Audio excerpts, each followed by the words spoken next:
إن الحمد لله نحمده ونستعينه ونستغفره ونعوذ بالله من شرور أنفسنا ومن سيئات أعمالنا من يهده الله فلا مضل له ومن يضلل فلا هادي له وأشهد أن لا إله إلا الله وحده لا شريك له وأشهد أن محمدا عبده ورسوله أما بعد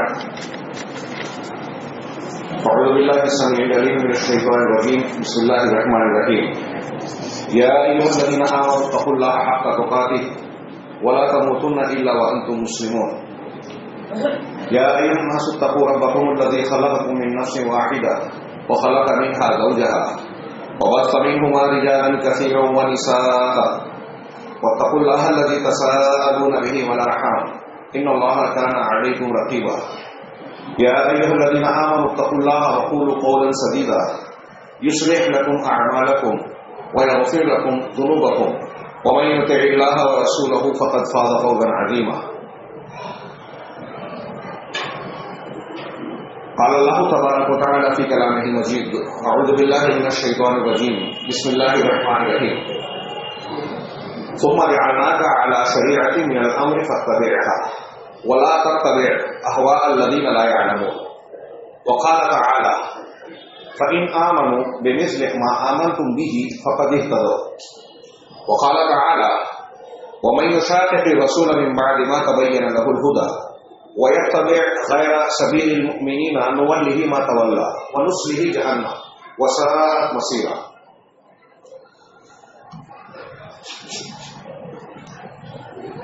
جمعیت حدیث اندور کے ذمہ داران اس مبارک مجلس کے صدر محترم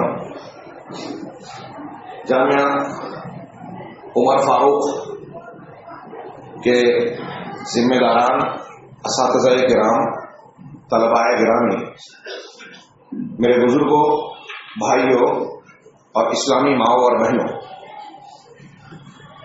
مجھے بڑی خوشی ہو رہی ہے اور میں سعادت محسوس کر رہا ہوں کہ اللہ تبارک و تعالیٰ کے فضل اور توفیق سے آج آپ حضرات کے درمیان جامعہ عمر فاروق کے تیسرے سالانہ اجلاس میں شرکت کا موقع ملا، اور اس مناسبت سے جبکہ ابھی اعلان کے ذریعے معلوم ہوا کہ اس مدرسے میں اس سال ماشاءاللہ 2 طالبان علم اپنے سینے میں قرآن کو محفوظ کر سکے، اللہ تبارک و تعالیٰ اس قرآن کو ان کے سینے کا نور بنائے، ان کے دل کا سرور بنائے، ان کے لیے قرآن جس مقصد کے تحت اللہ تبارک و تعالیٰ نے نازل فرمایا اس مقصد پر پورا اترنے کی انہیں توفیق عطا فرمائے، اور ان کے ساتھ ساتھ انہیں پڑھانے والوں، اس مدرسے کے منتظمین، معاونین اور ہم کو اور آپ کو بھی اس میں شامل فرمائے۔ یہ کوئی چھوٹی موٹی بات نہیں ہے، قرآن کی اہمیت اور اس کی افادیت پر جتنا بولا جائے کم ہے۔ اسے سیکھنے سکھانے والوں کو اللہ کے نبی صلی اللہ علیہ وسلم کی زبان مبارک سے بتایا گیا کہ یہ دنیا میں سب سے بہترین لوگ ہیں، خیرکم من تعلم القرآن وعلمہ، تم میں سب سے بہتر وہ ہے جو قرآن سیکھے اور سکھائے۔ لیکن قرآن کا حفظ کر لینا، میں ان طلبہ سے کہہ رہا ہوں جو حافظ قرآن ہوئے ہیں، جو کر رہے ہیں، وہ اپنے ذہن و دماغ میں یہ بات بسا لیں، رچا لیں کہ ہم نے قرآن کو اپنے سینے میں محفوظ کیا، اور یہ بھی اللہ کا ایک معجزہ ہے۔ دنیا کی کسی دوسری کتاب کو اس طرح سے کوئی حفظ نہیں کر پاتا، اور قرآن کے حفاظ کی جو تعداد دنیا میں پائی جاتی ہے، اس کا عشر اشیر، اس کا 5% بھی کسی دوسری کتاب کا، 2% بھی اس کے مقابلے میں انجیل کا، توریت کا، وید کا حافظ نہیں پایا جاتا۔ یہ اللہ تبارک و تعالیٰ کے معجزات میں سے ایک ہے، یہ قرآن کے معجزات میں سے ہے۔ تو میں یہ عرض کر رہا تھا کہ قرآن کا حفظ بس نہیں ہے، بلکہ اس کے معنی اور مطالب کو سمجھنا یہ قرآن کے حقوق میں سے ہے کہ اسے پڑھا جائے، یاد کیا جائے، سمجھا جائے، پھر اس پر عمل کیا جائے، اور پھر اسے دوسروں تک پہنچایا جائے۔ قرآن کے پہلے 2 معاملات پر تو ہمارے یہاں کافی عمل ہے، قرأت کا اور حفظ کا بھی کسی حد تک، لیکن سمجھنا، عمل کرنا اور پھر اس کا حق ادا کرتے ہوئے لوگوں تک اسے پہنچانا، اس میں ہمارے یہاں کمی اور شدید قسم کی کوتاہی پائی جاتی ہے. اللہ تعالیٰ سے دعا ہے کہ وہ جامعہ عمر فاروق اندور کو اس راستے کا ایک نمونہ اور مثال بنا دے کہ قرآن کی خدمت کرنے کا ان کے یہ ایک مرکز بن جائے، اور اس مرکز کے ذریعے سے نہ صرف اندور اور اس کے اطراف میں بلکہ پورے ہندوستان میں قرآن کی توحید و سنت پر مبنی دعوت پھیلے. محترم حاضرین، میں اپنی عنوان اور بات کی طرف آتا ہوں. مسند احمد میں ایک روایت وارد ہے جسے شیخ الالبانی رحمہ اللہ نے سلسلۃ الصحیحہ میں حسن کہا ہے. اللہ کے نبی صلی اللہ علیہ وسلم نے ارشاد فرمایا، اوثق الایمان الحب فی اللہ والبغض فی اللہ. ایمان کا سب سے مضبوط دستہ، ایمان کا سب سے مضبوط دستہ اللہ کے لیے محبت کرنا اور اللہ کے لیے نفرت کرنا ہے. میرا ایک خیال رہا کہ یہ روایت ہم جو پڑھتے ہیں، ہم لوگوں نے جب شروع میں پڑھا اور عوام سنتے ہیں تو اس کے معنی و مفہوم کی گہرائی کو سمجھ نہیں پاتے. ایک آدمی یا بہت سارے لوگ مسلمان ہیں، لیکن ان مسلمانوں میں جس کے اندر یہ صفت جتنی زیادہ ہوگی، اللہ کے لیے محبت کرنا، اللہ کے لیے نفرت کرنا، اس کے ایمان کا درجہ اتنا اونچا ہوگا. اور جو جتنا اس میں مضبوط ہوگا گویا اس کا ایمان اتنا پختہ ہے. یہ جناب محمد رسول اللہ صلی اللہ علیہ وسلم فرما رہے ہیں. بخاری مسلم کی ایک لمبی روایت کا ایک ٹکڑا ہے. آپ نے ارشاد فرمایا جناب محمد رسول اللہ صلی اللہ علیہ وسلم نے کہ لا یجد احد طعم الایمان، کہ لا یجد احد حلاوت الایمان حتی یحب المرء لا یحبہ الا للہ. کہ کوئی بھی انسان، کوئی بھی آدمی، تم میں سے کوئی بھی شخص ایمان کی حلاوت اور شیرینی کو، ایمان کی مٹھاس کو پا نہیں سکتا. اس سے معلوم ہوا کہ ایمان کی بھی ایک لذت ہے، اور لذت کو وہی سمجھتا ہے جو چکھتا ہے. میٹھی بہت سی چیزیں ہیں، کیلا ہے، انگور ہے، آم ہے، جام ہے، نہ جانے کیا کیا. ہر ایک کی مٹھاس کی ایک خاص خصوصیت ہے. جب کوئی آدمی اس کو چکھتا ہے تو اس کو جانتا ہے. ایسے ہی ایمان کی ایک لذت ہے. اللہ کے نبی صلی اللہ علیہ وسلم نے اسے حلاوت کہا، بعض روایتوں میں طعم کہا، جیسا کہ یہاں بھی ہے کہ ایمان کی لذت یا شیرینی کو تم میں سے کوئی شخص نہیں پا سکتا مگر اسی وقت کہ آپ کسی مرد سے، کسی انسان سے محبت کریں تو صرف اللہ کے لیے محبت کریں، صرف اللہ کے لیے محبت کریں. حضرت ابن عباس رضی اللہ تعالیٰ عنہ سے روایت ہے، وہ فرماتے ہیں کہ من احب فی اللہ وابغض فی اللہ ووالا فی اللہ وعاد فی اللہ فانما تنال ولایت اللہ بذلک. جو اللہ کے لیے محبت کرے، اللہ کے لیے نفرت کرے، اللہ کے لیے دوستی کرے، اللہ کے لیے دشمنی کرے. پہلے جو جملے محبت اور نفرت ہے، محبت کا نتیجہ دوستی ہے، نفرت کا نتیجہ دشمنی ہے. تو جو اللہ کے لیے دوستی اور دشمنی رکھے، محبت اور نفرت کرے، تو اسی چیز کے ذریعے سے اللہ کی ولایت یعنی اللہ کی دوستی حاصل ہوتی. اگر کسی بندے میں اگر سے اپنے آپ کو مسلمان کہہ رہا ہے، یہ صفت نہیں ہے تو وہ اللہ کی ولایت سے محروم ہے یا بہت کم درجے کا ہے. اسی کے ذریعے سے حضرت ابن عباس رضی اللہ تعالیٰ عنہ کہہ رہے ہیں کہ اللہ تبارک و تعالیٰ کی دوستی حاصل ہوتی ہے. وَلَن يَجِدَ عَبْدٌ طَعَمَ الْإِيمَانِ وَإِن كَثُرَتْ صَلَاتُهُ وَصَوْمُهُ حَتَّى يَكُونَ كَذَلِكَ. اور کوئی بھی بندہ ایمان کی لذت کو نہیں پا سکتا چاہے وہ کتنی بھی نماز اور روزہ کرتا رہے. وَإِن كَثُرَتْ صَوْمُهُ وَصَلَاتُهُ، کہ اس کی نماز خوب ہو، خوب روزہ رکھتا ہو، روزہ نماز بہت کر رہا ہے، لیکن اگر یہ صفت نہیں ہے تو وہ ایمان کی لذت سے محروم ہے. صحابی رسول ترجمان قرآن فرما رہے وہ ایمان کی لذت سے محروم ہے. حتی یکون کذالک وقد صارت اکثر مواقعات الناس علی امر الدنیا.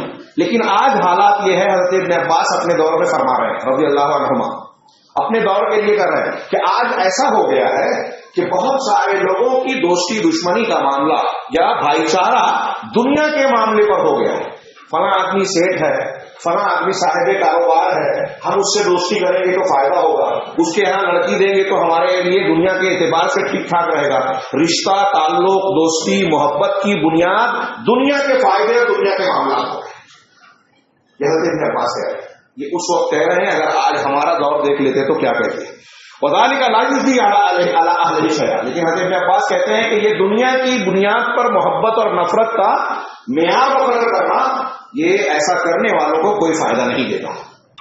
ابن جریر اور ابن مبارک وغیرہ رحمہ اللہ نے اس روایت کو نقل کیا ہے. اس بارے میں سلف کے بہت سے اقوال ہیں. حضرت فضیل بن عیاض کہتے ہیں کہ اگر تم اللہ کی جنت چاہتے ہو، اس کے پاس اعلیٰ مقام چاہتے ہو، تو غور کرو کہ اللہ کے لیے تم نے اپنے کتنے قریبی لوگوں کو دور کیا اور کتنے دور کے لوگوں کو قریب کیا. اللہ تبارک و تعالیٰ نے اصحاب بدر میں شریک بعض صحابہ کے تناظر میں قرآن کی آیت سورہ مجادلہ کی نازل فرمائی، لا تجد قوما یؤمنون باللہ ورسول والیوم الآخر یوادون من حاد اللہ، کہ تم کسی قوم کو ایسی نہیں پاؤ گے جو اللہ پر اور آخرت کے دن پر ایمان رکھتے ہو، اللہ اور آخرت کے دن پر ایمان ہو، اور وہ ان سے محبت رکھتے ہو جو اللہ اور اس کے رسول سے دشمنی رکھتے ہو. وَلَوْ كَانَ آبَاؤُهُمْ، اگرچہ وہ ان کے باپ دادا ہو، بھائی بہن ہو، خاندان کے لوگ. بدر میں کہتے ہیں کہ حضرت ابو عبیدہ بن جراح رضی اللہ تعالیٰ عنہ جنگ کر رہے تھے. دوران جنگ ان کے والد سامنے آ گئے. یہ کترانے کی کوشش کی لیکن والد صاحب کرنے کو تیار نہیں ہوئے. مشرکین اور کفار کی طرف سے تھے، سامنے ہی آ گئے. جب دیکھا کہ یہ ہٹ نہیں رہے ہیں تو مقابلہ کیا اور اپنے والد کو قتل کیا. حضرت عمر فاروق رضی اللہ تعالیٰ عنہ نے اپنے سگے ماموں کو قتل کیا. اور بھی ایسی کئی مثالیں ہیں.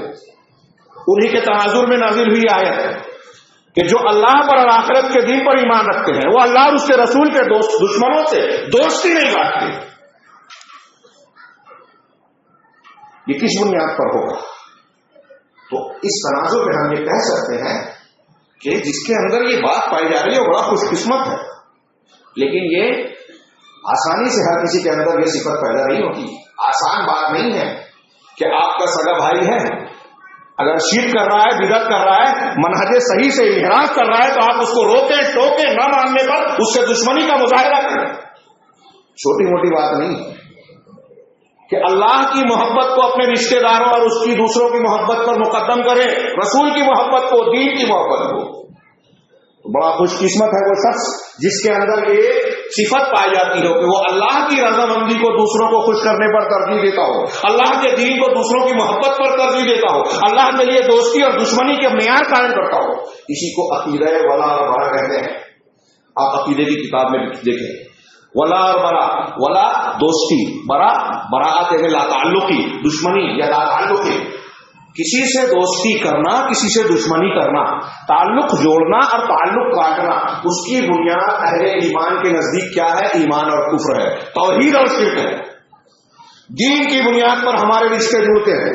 ایک صاحب ایمان اور صاحب توحید ہے، دنیا کے کسی حصے خطے اور جنگل میں رہتا ہوا ہمارا بھائی ہے. ایک آدمی کفر اور شرک کرتا ہے، کفر اکبر، شرک اکبر، وہ ہمارے ہی گھر میں ایک چھت کے نیچے رہتا ہے لیکن وہ ہمارا بھائی نہیں ہے. نوح علیہ السلام سے کہا گیا کہ آپ کا بیٹا آپ کے اہل خانہ میں سے نہیں ہے، انہ لیس من اہلک انہ عمل غیر صالح، وہ تمہارے خاندان کا فرد نہیں ہے، اس لیے کہ شرک میں مبتلا ہے. سگا بیٹا آپ کے خاندان کا نہیں. اسے عقیدہ ولا اور برا کہتے ہیں. کہ آدمی کے اندر کیسے پیدا ہوتی ہے؟ ایک آدمی صاحب ایمان کے اندر ایمان اور دین کے تعلق سے جب غیرت ہوتی ہے، اس کی بنیاد پر کسی آدمی کو دیکھتا ہے کہ وہ دین کی مخالفت کر رہا ہے تو اس کے اندر غصہ آتا ہے. ہمارے اندر آتا ہے. کل شب برات کچھ لوگوں نے منائی، اللہ کے دین کی دھجیاں بکھیری، دین پر عمل کرنے کے نام پر. بدعت جو ہے وہ شریعت کی شکل میں رحمان کی شریعت کے مقابلے میں شیطان کی شریعت ہوتی ہے. جن لوگوں نے رات کو عبادتیں کی مخصوص رات سمجھ کر، آج روزے رکھے مخصوص دین سمجھ کر، ان لوگوں نے اللہ تبارک و تعالیٰ اور جناب محمد رسول اللہ صلی اللہ علیہ وسلم کی مخالفت کی، اس کے دین کو بگاڑنے میں حصہ لیا. جو دین نہیں ہے اس کو دین بتایا اور کہتے ہیں کیا حرج ہے، روزہ ہی رکھتے ہیں نا. رات میں نماز ہی تو پڑھتے ہیں. بدعت چوری ڈکیتی میں نہیں ہوتی, جھوٹ اور رشوت خوری میں نہیں ہوتی. بدعت دین کی شکل میں آتی ہے, دین کے نام پر آتی ہے. حضرت عبداللہ ابن مسعود رضی اللہ تعالیٰ عنہ نے مسجد سے ان لوگوں کو نکالا تھا جو سبحان اللہ الحمدللہ اللہ اکبر لا الہ الا اللہ اجتماعی طور پر کہتے تھے. سبحان اللہ الحمدللہ سے ان کو اختلاف نہیں تھا, اس کی فضیلتوں سے انکار نہیں تھا, اس طریقے سے انکار تھا جو ان لوگوں نے اختیار کر رکھا تھا. یہ بدعت ہے, دین کی مخالفت ہے. اور جب پتا چلا انہیں تو مسجد سے نکال دیا. یہ ہے دین کی بنیاد پر ناراض ہونا. اگر اپنے قریبی رشتہ دار کو دیکھا, حضرت عبداللہ ابن عمر رضی اللہ تعالیٰ عنہ نے بیان کیا کہ اللہ کے نبی صلی اللہ علیہ وسلم نے فرمایا لا تمنعوا اماء اللہ عن بیوت اللہ. اللہ کی بندیوں کو یعنی عورتوں کو, مسلمان عورتوں کو, ماں بہنوں کو اللہ کے گھروں سے یعنی مسجد سے نہ روکو. مسجد جانا چاہیں تو تم کو حق نہیں ہے کہ روک دو. نبی نے یہ اختیار نہیں دیا کسی امتی کو, نہیں روک سکتے آپ. حضرت ابن عمر رضی اللہ عنہ نے یہ روایت بیان کی, ان کے ایک بیٹے بلال تھے. انہوں نے کہا ہم تو روکیں گے, ذرا فتنے کا اندیشہ ہے. تو لمبی چوڑی تقریر نہیں کی ابن عمر نے, غصے سے سر گئی. الحب فی اللہ والبغض فی اللہ کی ایک مثال دے رہا ہوں. اللہ کے لیے محبت, اللہ کے لیے نفرت. سگا بیٹا ہے, حدیث سننے کے بعد مخالفت کی, ناراض ہو گئے, غصے سے سرخ ہو گئے. راوی کہتے ہیں کہ میں نے حضرت ابن عمر کو اتنا سخت سست کہتے ہوئے کبھی زندگی میں نہیں دیکھا جتنا اس دن اپنے بیٹے کو کہا, اور کہا کہ میں اللہ کے رسول صلی اللہ علیہ وسلم کی حدیث پیش کر رہا ہوں اور تم کہہ رہے ہو کہ ہم نہیں کریں گے, اس کی مخالفت کر رہے ہو. بخاری میں ہے یہ, بخاری مسلم میں. مسند احمد کی روایت میں ایک جملہ زیادہ ہے جو بخاری مسلم میں نہیں ہے کہ انہوں نے کہا کہ میں تم سے زندگی بھر بات نہیں کروں گا. اللہ کے لیے نفرت. یہ مثال ہے. آدمی کے اندر اگر دین کی غیرت ہے تو اس بنیاد پر جب اسے نظر آئے گا کہ شریعت کی مخالفت ہو رہی ہے, قرآن اور حدیث سے ثابت شدہ صحیح عقیدے کا کوئی رد کر رہا ہے, صحیح منہج کی مخالفت کر رہا ہے, ہمارے نوجوانوں میں ہماری نسل میں کوئی غلط چیز کی بارآوری کر رہا ہے, تو اسے فکر ہوگی, غصہ آئے گا. اس کی غیرت کی بنیاد پر دین کی فکر لاحق ہوتی ہے. یہ ولا اور برا اس بنیاد پر اگر ہم دیکھیں تو دین کے سلسلے میں ولا اور برا ایک بہت بڑا پیمانہ ہے, کسوٹی ہے ہمارے لیے.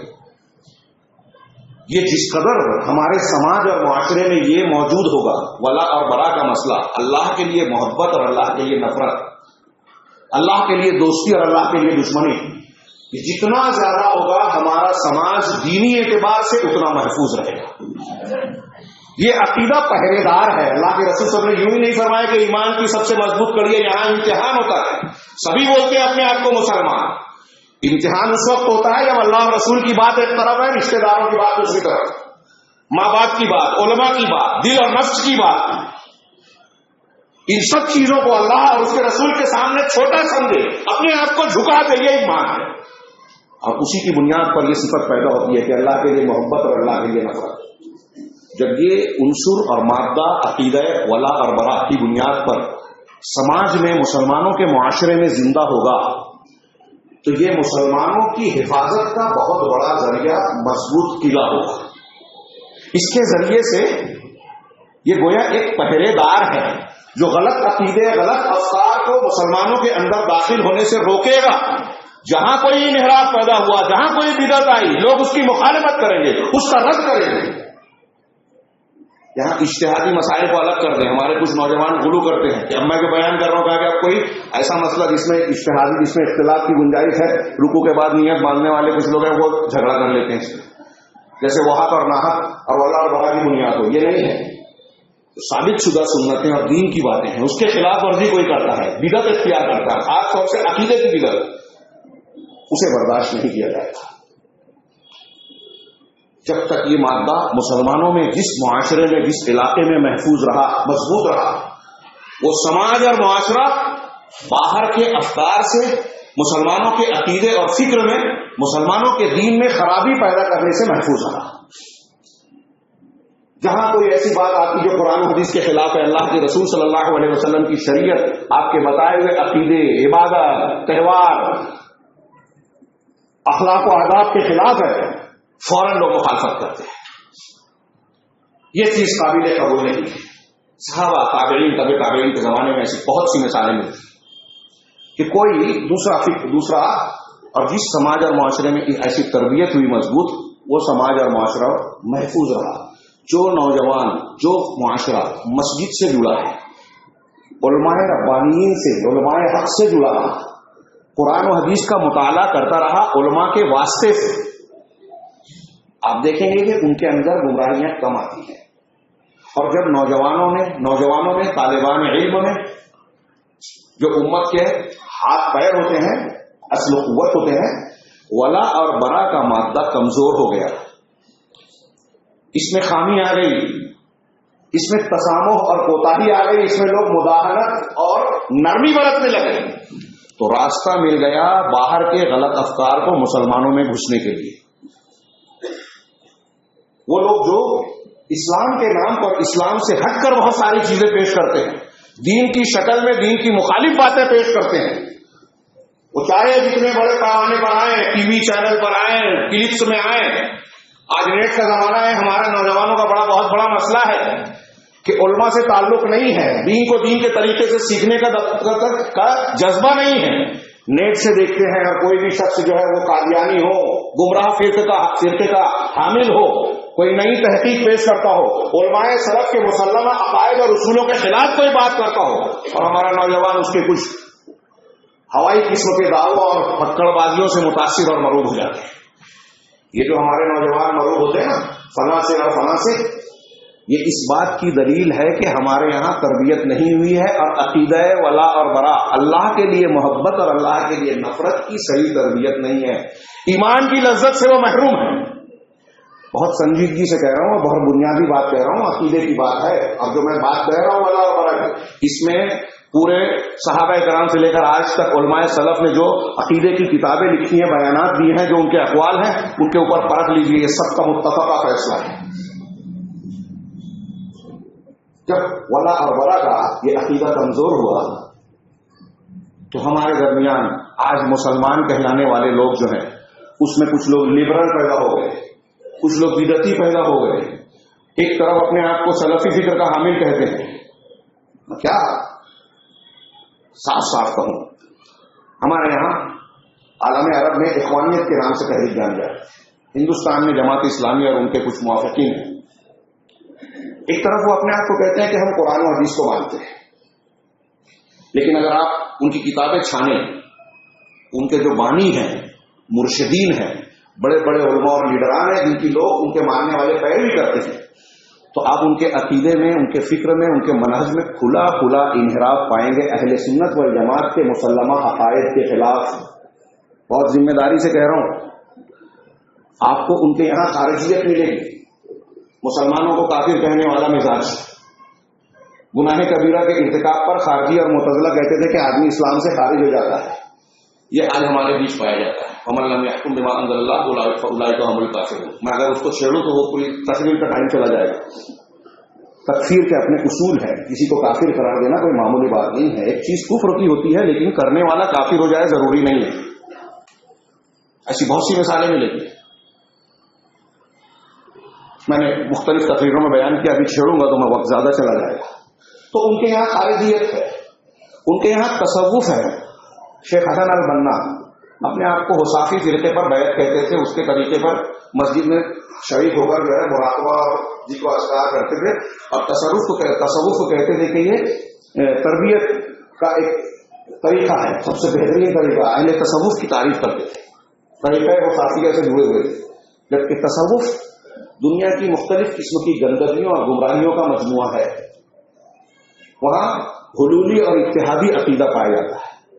شیخ حسن البنا اور ان کے موافقین، ان کے بڑے بڑے جانشین قبروں سے استمداد میں کوئی حرج نہیں محسوس کرتے تھے. اس کو کہتے تھے کہ زیادہ سے زیادہ بدعت ہے، کوئی خاص فرق نہیں پڑتا، وسیلے لگانے پہ کوئی حرج نہیں ہے، یا اس کی بنیاد پر ہم کو کچھ اختلاف نہیں کرنا چاہیے. عقیدے کے سلسلے میں، اللہ کے اسماء و صفات کے سلسلے میں اہل سنت والجماعت کے عقیدے سے ہٹ کر وہ اشعری، ماتریدی اور مفوضہ کے عقیدے پر صحابہ کرام کے بارے میں طعن و تشنیع کرتے ہیں. سید قطب اور دوسرے لوگ تو انبیاء کرام علیہ السلام کے لیے بھی جو ہے گستاخانہ کلمات استعمال کیے، جسے علماء نے کہا کہ یہ صریح کفر ہے. صریح کفر والی باتیں کہی ہے انبیاء کے بارے میں، قرآن کے بارے میں، صحابہ کے بارے میں، صحابہ کرام کی کھلی. یہ عقیدہ اہل سنت والجماعت کے بالکل خلاف بات ہے. آج ہمارے یہاں کچھ ایسے اور بھی مقررین ہیں. اس سے پہلے والے میں جب آیا تھا مرزا صاحب ایک تھے، ابھی یہاں ہندوستان میں ایک سلمان صاحب تھے. ان لوگوں کو اپنی تحقیق اور اپنا قد بڑھانے کے لیے، اکڑ بازی کے لیے صحابہ کرام آسان معلوم ہوتے ہیں. حضرت امیر معاویہ رضی اللہ تعالیٰ عنہ، عمرو بن عاص رضی اللہ، صریح طور پر ان کو نشانہ بنایا. ہمارے نوجوان سن لیں، غور کریں میری بات پر. میں کتاب لے کر آیا ہوں، اسی لیے یہاں ہاتھ میں رکھا ہوں.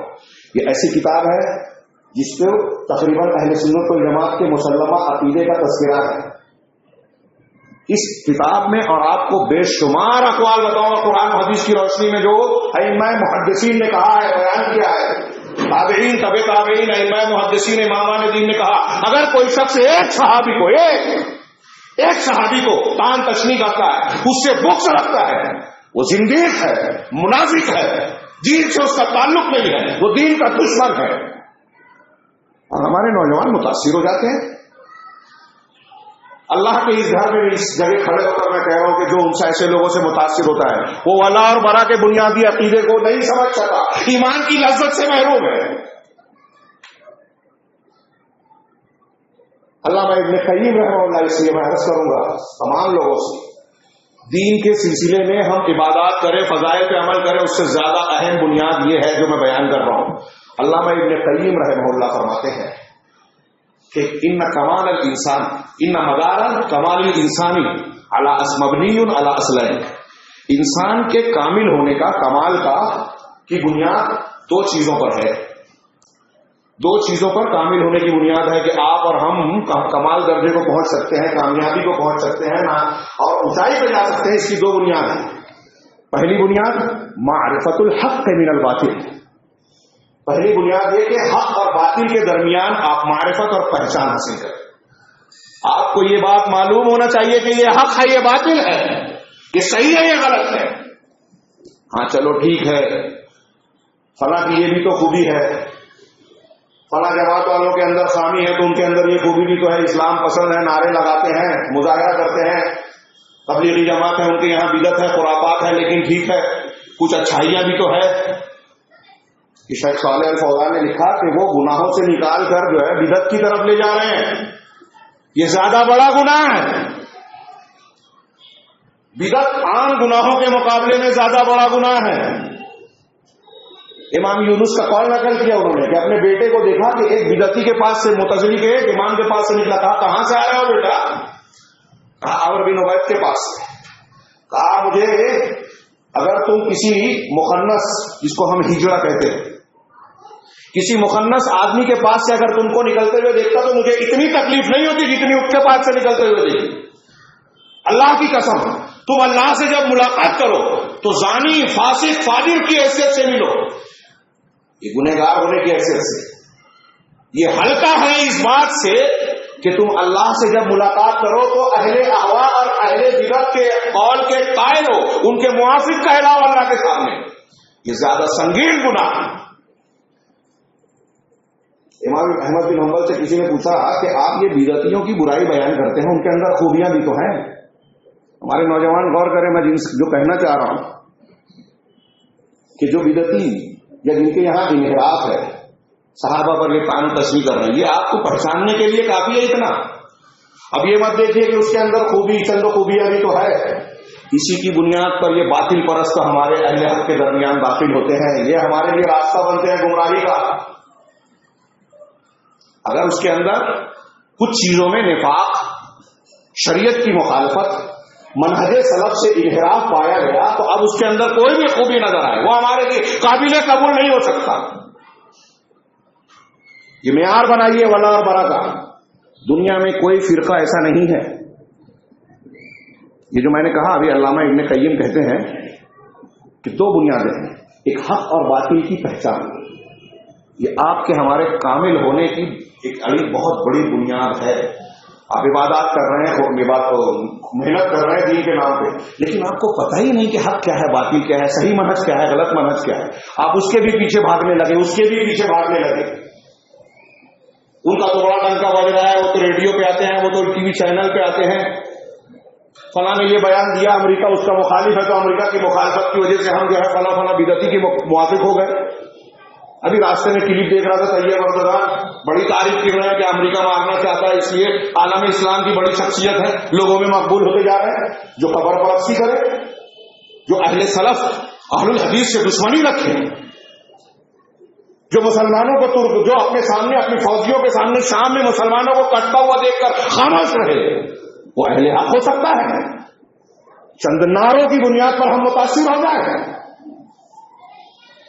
یہ جو ہمارے یہاں جو خبروں کو پڑھ کر، اخبار پڑھ کے، ریڈیو کی جو غیر مسلم چاہتے ہیں مسلمانوں کو خوش کر دینا، کچھ چیزیں اس طرح کی بیان کرتے ہیں اس میڈیا کے اندر، اور ہمارے مسلمان دوڑنے لگتے ہیں پیچھے پیچھے، جھنڈا اٹھانے لگتے ہیں. یہ ان کو مقصد نہیں ہوتا ہے کہ آپ کو ان کے پیچھے لگا دیا جائے، ظاہر کیا جاتا ہے نورت اسکی ان کو کبھی نہیں مارے گا امریکہ، یہ میرا دعویٰ ہے. جس وقت معاملات چل رہے تھے ایران کے ساتھ امریکہ کے، بمبئی کے ایک بڑے صحافی سے میری بات ہوئی، میں نے کہا ایران پہ امریکہ کبھی حملہ نہیں کرے. کہا ڈیڈ لائن دیا ہے اسی مہینے کی فلاں فلاں تاریخ کو. میں نے کہا دیکھ لیجیے، آپ بھی ہیں ہم بھی ہیں، میرا دعویٰ ہے کہ وہ حملہ نہیں کرے گا. بعد میں اس نے پوچھا کہ آپ اتنے دعوے سے کیسے کہتے ہیں؟ میں نے کہا بھائی ان کے کام آ رہے ہیں، ان کے تھنک ٹینک کی باتیں آپ پڑھیے. ہمارے یہاں کے لوگ یہ کہتے ہیں کہ سلفی جو ہے امریکہ کا ساتھ دیتے ہیں، سعودی عرب ساتھ دیتا ہے، لیکن امریکن تھنک ٹینک ان کے دانشوران کہتے ہیں کہ ہمیں جو خطرہ ہے، ہماری تہذیبی جنگ میں پہلا دشمن سعودی عرب ہے، سلفی فکر ہے، اہل الحدیث ہے، ابو بکر صدیق اور عمر فاروق کے دین کو ماننے والے ہمارے پہلے نمبر کے دشمن ہیں. یہ وہ ان کے تھنک ٹینک ہے، اور وہ اس کو ہر جگہ منحوس رکھ رہے ہیں، اور آپ کہتے ہیں کہ یہ ان کے دوست ہیں. میڈیا میں کچھ کہا جاتا ہے، حقیقت کچھ اور ہے، دکھاوا کچھ اور ہے. یہ مسلمانوں کو گمراہ کرنے کا طریقہ ہے. یہ آپ کیسے بچیں گے ہم آپ ان کے پروپیگنڈے سے؟ یہ عقیدہ والا سے اصول دیکھیے، سلف نے جو منہج ہے، اگر آپ کا اور ہمارا اصول اور منہج درست ہوگا، عقیدہ درست ہوگا. میں بہت بڑی بات بیان کر رہا ہوں، بار بار کہہ رہا ہوں، توجہ اور اہمیت بتانے کے لیے، توجہ دلانے کے لیے. یہ اصول اور بنیاد اگر ہماری صحیح ہوگی تو دنیا کے کسی نعرے سے، دکھاوے سے، پروپیگنڈے سے ہمارے نوجوان متاثر ہو گئے، کسی کے پیچھے بھی بھاگ کے گمراہ نہیں ہوں گے. یہ عقیدہ والا اور بڑا ہماری حفاظت کرے گا، ہمارے عقیدے کی حفاظت کرے گا، ہمارے منہج کی حفاظت کرے گا، ہمیں گمراہ ہونے سے بچائے گا. فلاں اور فلاں پھکڑ باز جو حضرت میر معاویہ کو، صحابہ کو جو ہے الٹی سیدھی تحقیق پیش کر کے جو ہے نشانہ بناتے ہیں، ان سے متاثر ہم نہیں ہو سکتے. اگر والا اور بڑا تو پہلی چیز یہ کہ معرفت الحق من الباطل، کمال کی بنیاد حق اور باطل کی پہچان ہو. اور پھر دوسری بنیاد کیا ہے؟ وہ ایثارہ علیہ. اللہ نے کہیں کہتے ہیں کہ حق اور باطل کی پہچان کے بعد حق کو قبول کرنا اور باطل کو چھوڑ دینا، رد کر دینا، اہل باطل اور اہل بدعت سے قطع تعلق اور دوری اختیار کر دینا. علامہ معلمی کہتے ہیں تنقیل میں کہ آپ کی کامیابی، بلندی اور کمال کی بنیاد یہ ہے کہ آپ حق سے محبت کریں اور باطل سے نفرت کریں، باطل کو ناپسند کریں. علامہ اسی تناظر میں کہ حق اور باطل کو جب محبت کرنا ہے، نفرت کرنا ہے، تو پہلا قدم کیا ہونا چاہیے کہ ہم حق کو پہچانیں. حق کسے کہتے ہیں، باطل کسے کہتے ہیں، اس کی پہچان ہونی چاہیے. علامہ ابن تیمیہ رحمہ اللہ کہتے ہیں کہ باطل بہت سارے لوگوں پر ظاہر نہیں ہوتا. اس لیے کیوں ظاہر نہیں ہوتا؟ باطل ہے، لیکن بہت سے لوگ، آج کتنے مسلمان ہیں، کوئی یہ جان بوجھ کے شب برات کی جن لوگوں نے عبادت کی، جو بدعت اور خرافات کر رہے ہیں، جو قبروں پر جا رہے ہیں، جن کو ہم اور آپ گمراہ کہہ رہے ہیں، سمجھ رہے ہیں اور ہیں، لیکن وہ اپنے آپ کو گمراہ سمجھ رہے ہیں. کیا وہ سمجھ رہے ہیں کہ ہم دین کا کام کر رہے ہیں، نیک کام کر رہے ہیں؟ کیوں؟ اس لیے کہ باطل اور حق ان کے پاس مشتبہ ہو گیا. تو علامہ ابن تیمیہ نے کہا کہ باطل کو بہت سارے لوگ پہچان نہیں پاتے، جانتے نہیں ہیں، کیونکہ جو باطل ہے وہ خالص باطل نہیں ہوتا، اس میں کچھ نہ کچھ حق کی ملاوٹ ہوتی ہے. اگر خالص باطل ہو جس کو ہر کوئی سمجھ لے کہ یہ باطل ہے، غلط ہے، ناحق ہے، تو کوئی ایسے باطل کے کوئی فرقہ جو ہے قبول نہیں کرتا، اس کا دفاع نہیں کرتا. جو کھلے طور سے باطل ہو اس کو سب رد کریں گے، کوئی اس کو قبول نہیں کرے گا، اس کا دفاع نہیں کرے گا. کب قبول کرتے ہیں؟ جب باطل کے ساتھ حق بھی ہو. علامہ ابن تیمیہ نے کہا کہ اسی لیے اللہ تبارک و تعالیٰ نے اہل کتاب سے خطاب کر کے کہا کہ لما تلبسون الحق بالباطل وتکتمون الحق وانتم تعلمون، کہ تم حق کو باطل کے ساتھ ملتبس اور خلط ملط کیوں کرتے ہو اور حق کو جانتے بوجھتے حق کو چھپاتے۔ شیخ الاسلام ابن تیمیہ نے اور مزید کہا کہ دنیا میں کوئی بھی باطل اسی وقت رواج پاتا ہے جب باطل کے ساتھ حق کی ملاوٹ ہو، خالص باطل رواج نہیں پاتا، کیونکہ خالص باطل جب ہوگا سب اسے باطل سمجھ لیں گے تو کوئی اسے اختیار نہیں کرے گا۔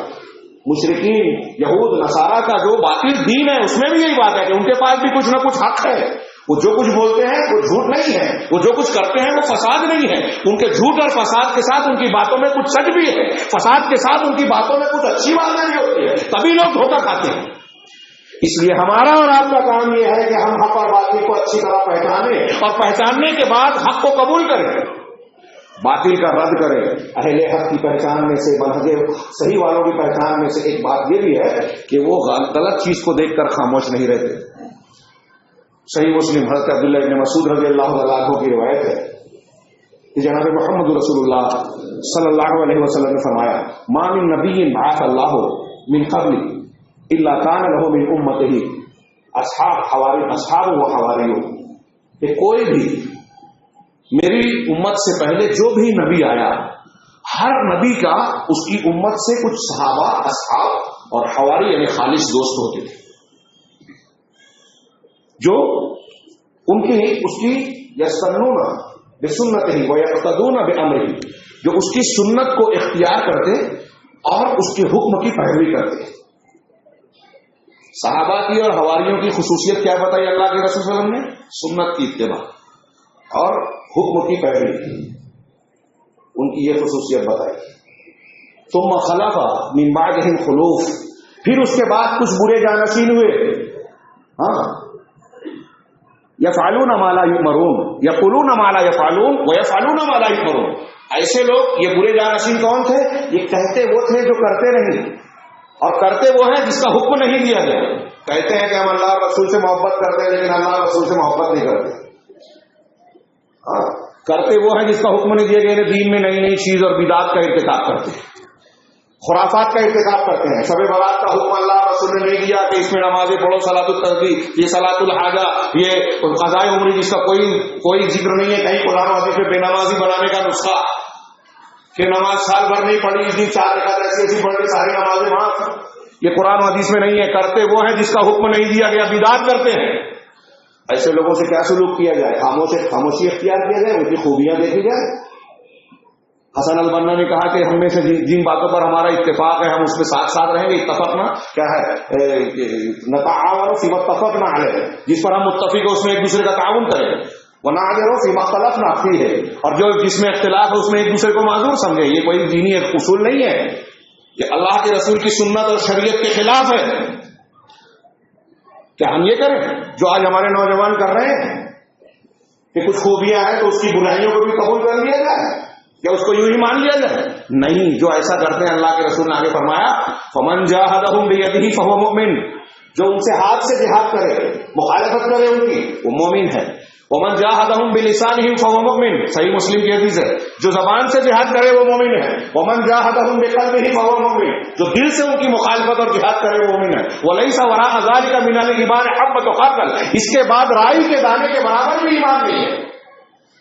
اب بدعتیوں کو دیکھ کر اخوانیوں کا، جماعت اسلامی کا، تبلیغی جماعت کا یہ اصول ہے، فضائل دیکھو، مسائل مت دیکھو، اختلاف میں مت پڑو، یعنی اگر کوئی شرک کر رہا ہے، بدعت کر رہا ہے تو کچھ روکو ٹوکو مت، ورنہ اختلاف ہوگا۔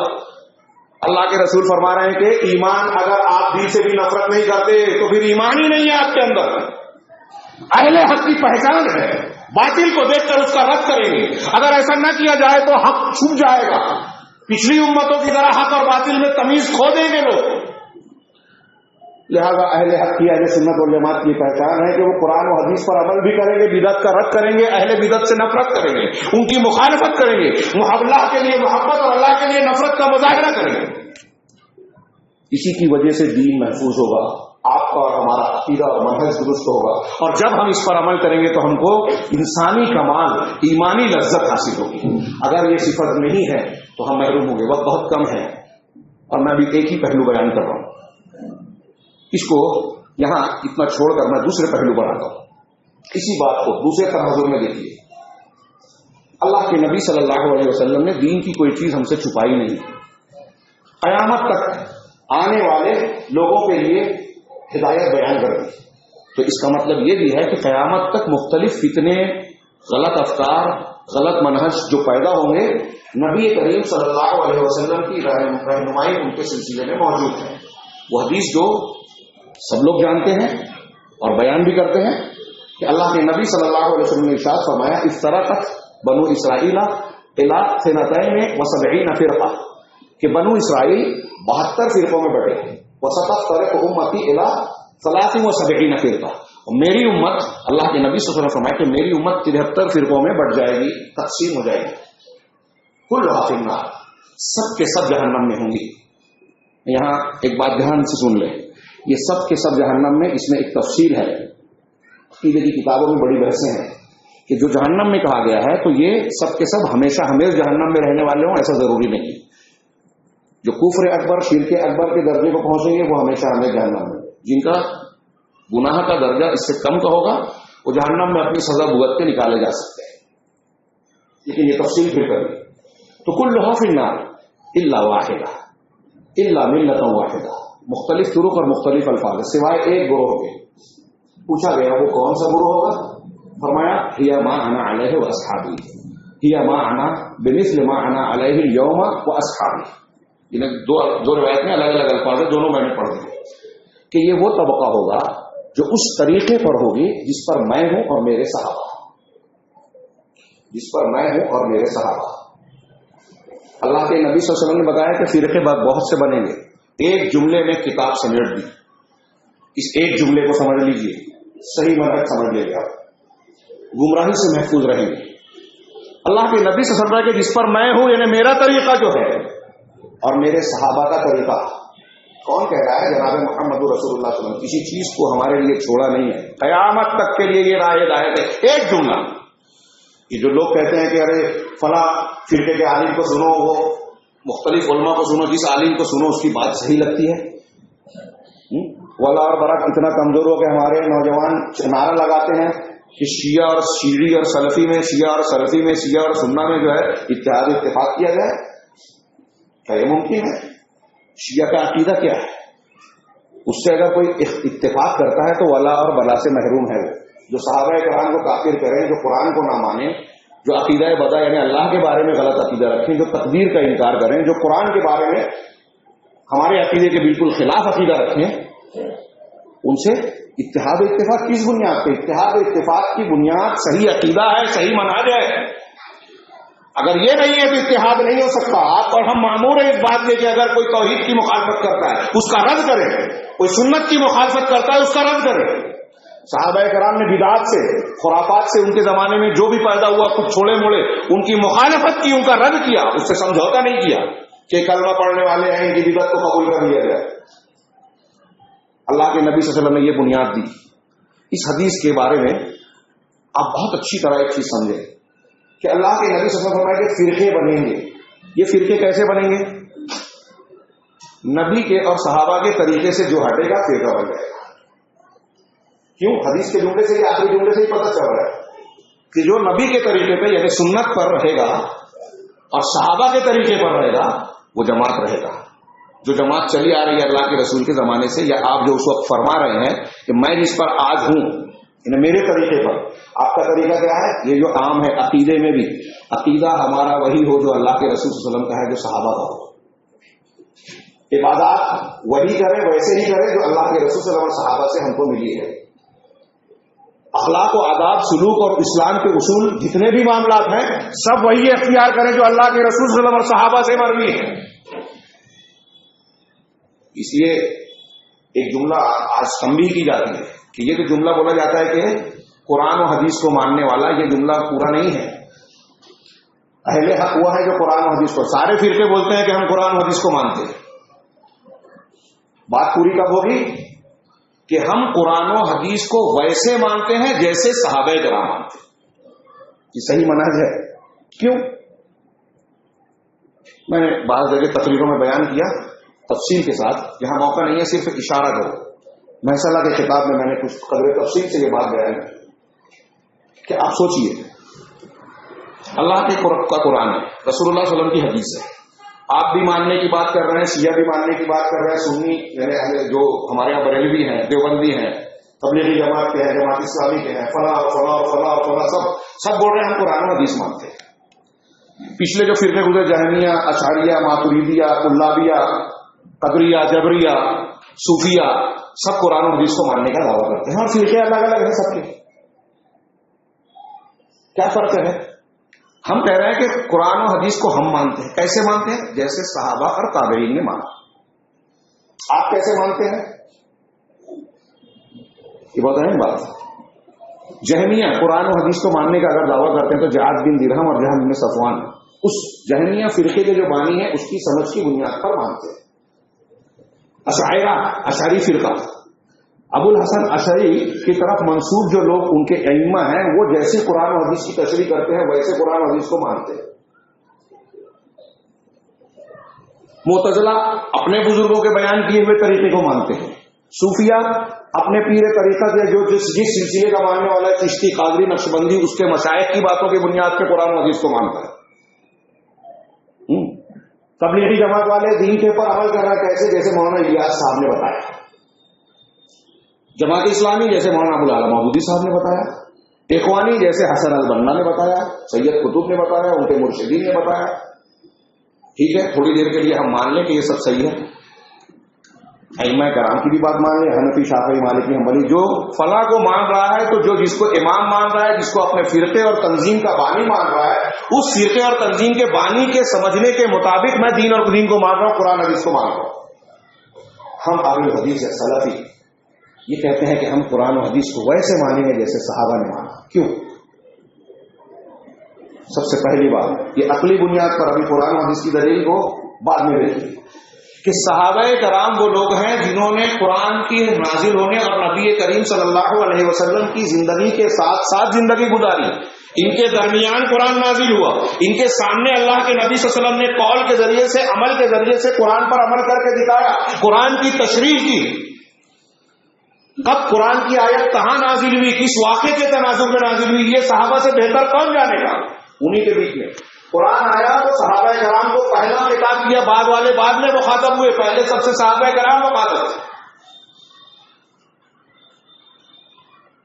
پھر قرآن کی زبان، اللہ کے نبی صلی اللہ علیہ وسلم کی زبان، اس وقت کی جو زبان تھی، صحابہ کرام اس زبان کو سب سے بہتر طریقے پہ جاننے والے تھے۔ اس زمانے کا ایک آدمی قرآن کی ایک آیت کو سنتا تھا تو کہہ دیتا تھا کہ ما ھذا قول البشر، یہ انسان کا کلام نہیں ہو سکتا، یہ اللہ کا کلام ہے۔ ان کی عربی کی سمجھ اتنی اعلیٰ تھی، ان کے بعد والوں کو یہ غلام پرویز منکرین حدیث جو لغت اور عربی جاننے کے بڑے دعوے کرتے ہیں کہ یہ جانتے ہیں، جاہل ہے ان کے سامنے۔ قرآن اور حدیث کی بنیاد اور جڑ کو، زبان کو سب سے بہتر سمجھنے والے پہلے مخاطب، اور اگر کسی چیز میں سمجھنے میں اشکال ہو تو ان کے لیے یہ آسانی تھی کہ اللہ کے رسول صلی اللہ علیہ وسلم کے پاس جا کر اس کی تشریح طلب کر لیں۔ اس اعتبار سے صحابہ کرام سے بڑھ کر مولانا الیاس، مولانا ابوالوفا مودودی، حسن البنا اور فلاں وہ کتنے بھی اعلیٰ مقام کے ہو، بتائیے کہ صحابہ کے مقابلے میں وہ درجہ پا سکتے ہیں؟ یہ تو ایک طرف جو میں نے بیان کیا۔ اب قرآن کہتا ہے فَإِنْ آمَنُوا بِمِثْلِ آمَنْتُمْ مَا آمَنْتُمْ بِهِ فَقَدْ اهْتَدَوْا، سورہ بقرہ میں نے آیت پڑھی تھی خطبہ مسنونہ کے بعد کہ اگر لوگ ویسے ہی مان لائیں جیسے تم ہی مان لاؤ، یہ قرآن کس سے خطاب کر کے کہہ رہا ہے؟ صحابہ کرام سے، جیسے تم ہی مان لائے ہوئے صحابہ کرام تو ہدایت والے ہو جائیں گے۔ اس کا مطلب صحابہ کرام کے ایمان کے جیسا اگر کسی کا ایمان نہیں ہے تو وہ ہدایت پر نہیں ہے، گمراہی پر، صحابہ سے ہٹ کر۔ اس لیے ہم کو یہ دیکھنا ہوگا کہ ہم جو عقیدہ اختیار کر رہے ہیں، جو منہج اختیار کر رہے ہیں، وہ صحابہ کے مطابق ہے کہ نہیں ہے، وہ مانتے تھے کہ نہیں صحابہ کو۔ اللہ تعالیٰ نے قرآن میں ارشاد فرمایا سورہ نساء میں وَمَن يُشَاقِقِ الرَّسُولَ مِن بَعْدِ مَا تَبَيَّنَ لَهُ الْهُدَىٰ، جو رسول کی مخالفت کرے، رسول ایک طرف اور اس کے خلاف میں ہاتھ دوسری طرف، وَيَتَّبِعْ غَيْرَ سَبِيلِ الْمُؤْمِنِينَ، اور مومنین کے راستے سے ہٹ کر کسی راستے کی اتباع کرے، مومنین کے راستے سے ہٹ کر کسی دوسرے راستے کی۔ اہل علم نے، امام شافعی، امام دوسرے بہت سارے ائمہ نے کہا کہ یہاں مومنین سے سب سے پہلے مراد صحابہ کرام ہے، اس لیے کہ جب یہ آیت نازل ہوئی تو صحابہ کرام کے علاوہ کوئی دوسرے مومن تھے ہی نہیں اس زمانے میں، اور اسی لیے اسی آیت سے کہا کہ صحابہ کرام اگر کسی چیز پر متفق ہو جائے تو یہ اجماع حجت ہے پوری امت کے لیے. صحابہ کرام غلط نہیں ہو سکتے، کیونکہ اللہ تعالیٰ کہہ رہا ہے کہ مومنوں کے راستے سے الگ راستہ اگر اختیار کیا نولی ما تولا، تو جس راستے پہ وہ چل رہا ہے ہم اس کو چلنے دیں گے. آپ نے جو فکر، جو تنظیم، جو منہج اختیار کیا اللہ کے رسول اور صحابہ سے ہٹ کر فکر والی، آپ کو اللہ تعالیٰ اسی پہ چلائے گا. یہ ایک سزا ہے. وَنُصْلِهِ جَهَنَّمَ، اور آخری انجام اس کا یہ ہوگا کہ ہم جہنم میں ڈالیں گے. وَسَاءَتْ مَصِيرًا، اور یہ بہت برا ٹھکانہ. کون کہہ رہا ہے؟ رب العالمین. سورہ نساء کی آیت مشہور. یہ آیت بتا رہی ہے کہ نبی کی اتباع کی جائے اور مومنین یعنی صحابہ کرام کے طریقے پر کوئی اختیار کیا جائے تو جنت ملے گی، ان کی مخالفت کی گئی تو جہنم ملے گی. ابھی جو میں نے باتیں کی، قرآن کہہ رہا ہے. قرآن نے یہ نہیں کہا کہ فلاں پیر صاحب کو، حسن البنا کو، محمد الیاس صاحب کو، اور فلاں امام کو، فلاں پیر صاحب کو، فلاں سلسلے کو تم اختیار کرنا اور اپنے بزرگوں کی بات کو ماننا. قرآن کہہ رہا ہے کہ اللہ کے رسول اور صحابہ کا طریقہ اختیار کرنا، اور اس کی مخالفت کرو گے تو جہنم ملے گی. بتائیے کوئی ایمان والا یہ جرأت کر سکتا ہے کہ قرآن کی یہ بات غلط ہے یا میں نہیں مانتا؟ آپ نہیں مانیں گے کافر ہوں گے. زبان سے کہے کہ مانتا ہو لیکن عملاً آپ وہ فلاں پھٹکڑ باز کو کہیں جو صحابہ کرام کو برا بھلا کہہ رہا ہے، گالی دے رہا ہے، اس کے پیچھے جا رہے ہیں، اس سے متاثر ہو رہے ہیں، تو آپ کے اندر ولا اور برا نہیں ہے. آپ قرآن اور حدیث کو سمجھ نہیں پا رہے ہیں. آپ نے معرفت الحق من الباطل، جو کمال انسانی کی پہلی بنیاد ہے، اس کو سمجھا ہی نہیں. اور جب پہلی بنیاد نہیں ہے تو دوسری بھی نہیں ہوگی کہ حق کو اختیار کر کے باطل کا رد کرے. کوئی کتنا بھی بڑا ہوا اس سے معلوم اور متاثر مت ہو جائے. کسی سے محبت، اہل علم نے کہا کہ اگر آپ شخصیات کی محبت کو دین پر ترجیح دے دیں گے تو آپ کا دین ایمان سلامت نہیں رہے گا. کیونکہ آپ کسی سے اگر محبت کر رہے ہیں، پسند کر رہے ہیں کہ بہت اچھا مقرر ہے، بڑا اچھا محقق ہے، وہ تو ٹی وی پہ آتا ہے، اس کو اتنے فالوور ہیں، اور ایسی فالتو باتیں، بے بنیاد باتوں کی بنیاد پر آپ کسی سے متاثر ہو رہے ہیں، تو یہ محبت آپ کو اندھا کر دے رہی ہے، بہرا کر دے رہی ہے. اس کی غلطیاں آپ کو دکھائی نہیں دے رہی ہے، اس کی غلط باتیں آپ کو سمجھ میں نہیں آ رہی ہے، سنائی نہیں دے رہی ہے. یہ علامہ ابن قیم کے قول کو میں نے اپنے الفاظ میں بیان کہ کسی چیز سے محبت آپ کو اندھا اور بہرا کر دیتی ہے، اس کی برائیاں سنائی نہیں دیتی، دکھائی نہیں دیتی. جب زیادہ محبت ہو گئی، اللہ کے نبی صلی اللہ علیہ وسلم نے قرآن کی 2 آیتیں پیش کی. اسی طرح محمد رسول اللہ والذین معه اشداء علی الکفار رحماء بینہم والسابقون الاولون من المہاجرین والانصار والذین اتبعوہم باحسان رضی اللہ عنہم ورضوا عنہ. اللہ کے رسول صلی اللہ علیہ وسلم نے فرمایا، اللہ تعالیٰ فرما رہا ہے کہ سب پہلے ایمان لانے والے مہاجرین اور انصار میں سے، اور جن لوگوں نے احسان کے ساتھ، بھلائی کے ساتھ، یعنی اس میں افراد و تفریط نہیں ہے، غلو نہیں ہے، نقص نہیں ہے، ان کی پیروی کی دلیل کی بنیاد پر، تو اللہ ان سے راضی ہوا، وہ اللہ سے راضی ہوئے. صحابہ کرام سے اللہ راضی ہوا، سابقون الاولون سے، ان کے بعد والوں سے حضرت امیر معاویہ بھی اس میں شامل ہیں، عمرو بن عاص اور مغیرہ بن شعبہ رضی اللہ عنہما بھی شامل ہیں. اور ہمارے یہ سلمان صاحب، مرزا صاحب، فلاں صاحب ان سے راضی نہیں ہیں. قرآن کہہ رہا ہے کہ اللہ راضی ہوا اور آپ راضی نہیں ہیں. کوئی مومن ہو سکتا ہے ایسا کہ جس سے میرا رب راضی ہو، میں اس سے راضی نہ ہوں؟ کوئی کہہ سکتا ہے؟ اور ایسے آدمی سے کوئی متاثر ہو سکتا ہے جو مومن ہو؟ یہ شیعہ اور رافضی، یہ رافضیت ہے صحابہ کرام کو نشانہ بنانا، جو اخوانیوں میں، تحریکیوں میں موجود ہے، اور یہ آج ہمارے یہاں کے نئے محققین پیدا ہو رہے ہیں. ایک سیدھی سمپل بات کہ ایک طرف قرآن حدیث ہے. میرے پاس ابھی ایک عبارت، اللہ تعالیٰ کو معلوم تھا کہ میرے بعد میں صحابہ کرام سے کچھ غلطیاں یا کوئی چیز ہونے والی، اس کے باوجود اللہ کہہ رہا ہے کہ اللہ ان سے راضی ہوا. صحابہ کرام کو معلوم، اللہ کے رسول صلی اللہ علیہ وسلم کو پتا تھا، اللہ نے بتایا تھا. آپ نے کہا تھا کہ میرے بعد جو زندہ رہے گا وہ عنقریب بڑے اختلاف دیکھے گا، آپس میں جھگڑے ہوں گے، یہ آپ کو معلوم تھا. میرا نواسا جو ہے 2 مسلمانوں کے گروہ میں صلح کرائے گا، یہ آپ کو معلوم تھا. آپ نے بتایا کہ اللہ نے بتایا تھا، آپ عالم الغیب نہیں تھے، اللہ نے بتایا. تو اللہ نے بتایا کہ اختلاف ہوگا، رسول اللہ صلی اللہ علیہ وسلم نے. اس کے باوجود اللہ کے رسول صلی اللہ علیہ وسلم نے فرمایا کہ لا تسبوا اصحابی، میرے صحابہ کو گالی مت دینا، برا بھلا نہیں کہنا. اللہ کی قسم، انہوں نے 1 مد یا آدھا مد جو اللہ کے راستے میں خرچ کیا ہے، تمہارا احد پہاڑ کے برابر سونا بھی اس کے برابر نہیں پہنچ سکتا. یہ سب کچھ جانتے ہوئے رسول اللہ صلی اللہ علیہ وسلم یہ کہہ رہے ہیں. اور آج یہ کوئی پھکڑ باز کھڑے ہوتے ہیں اور کہتے ہیں کہ یہ فلاں روایت ہے اور فلاں روایت کے مطابق ایسا ہے، تاریخی روایات یہ ہے، شیعوں کی روایات یہ ہے. اور صحیح روایات کی بنیاد پر بھی کوئی اگر یہ کہے کہ صحابہ کرام سے اگر کوئی غلطی ہوئی ہے تو 2 باتیں ہیں، یا تو ان سے اجتہادی خطا ہوئی ہے، یا پھر اگر واقعی خطا ہوئی ہے تو ان کی نیکیاں اللہ نے ان کو نیکیوں کی وجہ سے اور ان کے مقام کی وجہ سے اللہ نے ان کو معاف کر دیا. قرآن کی بہت سی آیتوں میں کہ ان سے جو خطا ہوئی اللہ نے معاف کر دیا. ان کی غلطیاں ان کی نیکیوں کے مقابلے میں کوئی نہیں ہے. ان کی نیکیاں بہت عظیم ہیں, غلطیاں بہت چھوٹی ہیں, اللہ نے اسے معاف کر دیا. اس لیے اہل سنت والجماعت کا متفقہ اصول ہے کہ اگر کوئی شخص کسی ایک صحابی کو نشانہ بناتا ہے تو وہ بدعتی ہے, صاحب نفاق ہے, وہ زندیق ہے, منافق ہے. قرآن کی آیتیں میں نے چند ایک کی طرف اشارہ کیا, حدیثیں کئی ہیں. خیر الناس کرنی, سب سے بہتر زمانہ میرا زمانہ ہے. ثم الذین یلونہم, پھر وہ جو اس کے بعد آئیں گے. ثم الذین یلونہم, پھر وہ جو اس کے بعد آئیں گے. راوی حدیث عمران بن حسین, بخاری مسلم کی حدیث ہے, آپ جانتے ہیں. حضرت عمران بن حسین صحابی رسول کہتے ہیں کہ اللہ کے رسول نے اپنے زمانے کے بعد 2 کہا یا 3 مجھے یاد نہیں, نے 2 زمانہ یا 3 کہا. اللہ کے نبی صلی اللہ علیہ وسلم فرمایا کہ سب سے بہتر زمانہ میرا ہے. علامہ ابن تیمیہ اس کی شرح میں کہتے ہیں کہ تمام علماء سلف و خلف کا اس بات پر اتفاق اور اجماع ہے, اس حدیث کی روشنی میں اور دوسری دلیلوں کی بنیاد پر اجماع ہے, اتفاق ہے کہ بہتر زمانہ, سب سے بہترین لوگ علم میں, ایمان میں, عقیدے میں, عمل میں سب سے بہترین زمانہ پہلا زمانہ تھا. اور یہ سب کا اتفاق ہے کہ ہر فضیلت میں, ایمان کی فضیلت ہو, عقیدے کی فضیلت ہو, عبادات کی فضیلت ہو, سوجھ بوجھ کی فضیلت ہو, دین کو سمجھنے کی, قرآن کو سمجھنے کی, حدیث کو سمجھنے کی جو بھی فضیلت ہے, اس فضیلت میں صحابہ کرام بعد والوں میں سب سے زیادہ آگے. یہ اس حدیث سے معلوم ہو رہا ہے. اگر کوئی شخص اس کو نہیں سمجھ رہا ہے یا نہیں مان رہا ہے تو وہ اس حدیث کا اور ایسی کئی حدیثوں کا انکار کر رہا ہے. مسلم شریف کی ایک حدیث سنیے, میں نے اس سے پہلے بھی بعض مقامات پر یہ بات بیان کی. نبی کریم صلی اللہ علیہ وسلم نے ارشاد فرمایا, آپ کی مسلم شریف کی حدیث ہے کہ النجوم امانۃ للسماء, کہ ستارے آسمان کے لیے پہرے دار ہیں. امانت یعنی حفاظت کا ذریعہ, یعنی ستارے جب تک ہے آسمان بھی محفوظ ہے.